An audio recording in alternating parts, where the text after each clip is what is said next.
Canceling often happens to celebrities or public figures, and in these cases, canceled means attempts to block someone from having a prominent public platform or... Dr. Phil has never shied away from sparking debate. Known for his blunt, no-nonsense style, he's recently stirred up controversy by speaking out against what he perceives as the extremes of woke and cancel culture that have deeply permeated Hollywood. This post takes a closer look at the issues Dr. Phil addresses, including gender identity, cultural appropriation, and the widespread fear of speaking openly, exploring the broader implications of his viewpoints on these hot-button topics. How crazy is that? We have the First Amendment protecting free speech, and we're muzzling each other. It's not the government coming in and taking it away, right? It's now we're muzzling each other. You say something I don't like, and we will attack you, we will cancel you, we will get you fired, we will get you labeled as a hater, we will get you labeled as phobic, whatever, and you'll wear the scarlet letter and be unacceptable anymore. Exploring cancel culture. Cancel culture has become an increasingly polarizing concept, especially when public figures are involved. The idea of being canceled refers to efforts made to diminish a person's public platform or career. Dr. Phil, a celebrated psychologist and talk show host, has placed himself in the middle of this controversy, openly questioning the trends and norms surrounding gender identity and expression that dominate today's discourse. It teaches them that everything is on a spectrum and they should be able to explore and express themselves. And you say that this is appropriate beginning in kindergarten. He raised eyebrows by expressing doubts about teaching young children about gender pronouns and identity at an early age. Dr. Phil voiced concerns over the complexity of these topics, suggesting they might be too advanced for children still grasping foundational concepts of biology.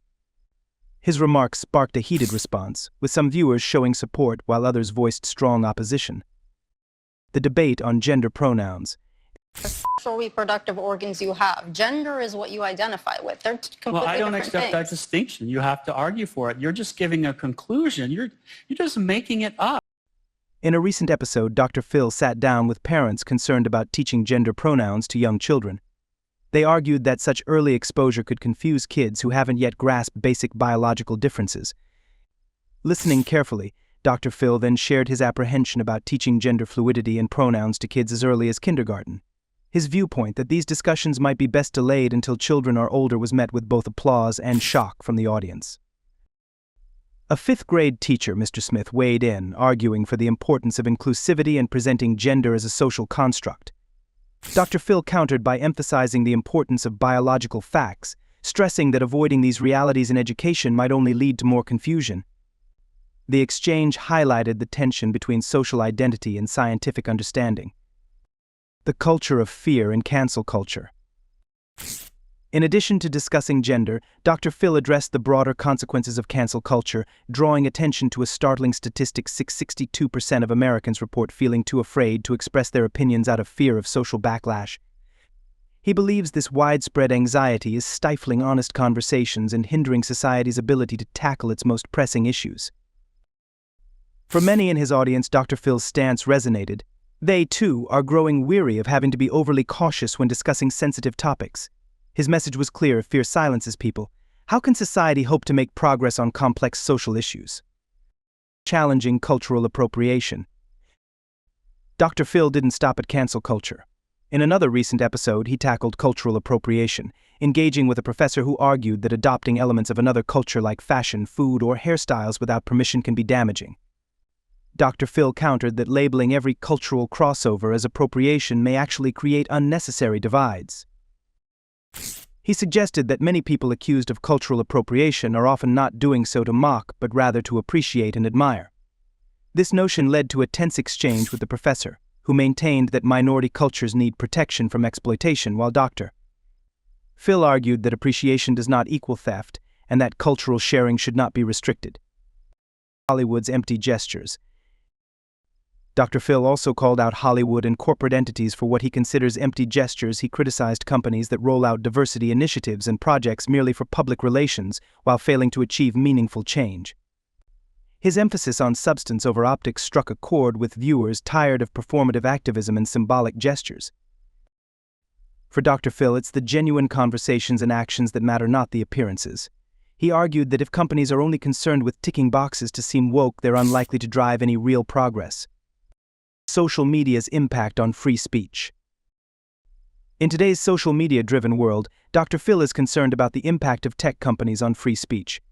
He noted that online discussions often deteriorate into arguments, with many users being quickly silenced if their views do not align with the prevailing cultural trends.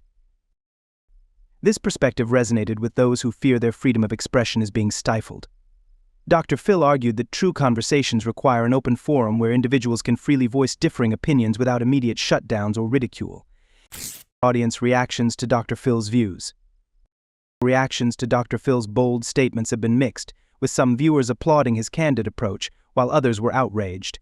This polarized response reflects a broader societal divide, where many feel caught between the extremes of woke culture and traditional values. Dr. Phil's willingness to defy the status quo has garnered criticism, particularly from Hollywood figures who quickly distanced themselves from his remarks. Yet he remains undeterred, adamantly refusing to back down under the threat of social media backlash. A call for free speech and real dialogue. At its core, Dr. Phil's message champions free speech and open dialogue. He hopes that by questioning cultural trends, he can inspire others to speak out and foster genuine conversations around difficult topics. The question remains, will Dr. Phil's vocal stance against woke culture and cancel culture resonate with more people, or will he face backlash for his unfiltered perspective? As society continues to wrestle with these complex issues, one thing is certain: Dr. Phil has made it clear that he won't be backing down. His dedication to challenging controversial topics may just encourage others to take a stand alongside him. What do you think? Do you agree with Dr. Phil's criticism of Hollywood's woke agenda, or do you feel his stance is overly critical? Join the conversation and let us know your thoughts in the comments.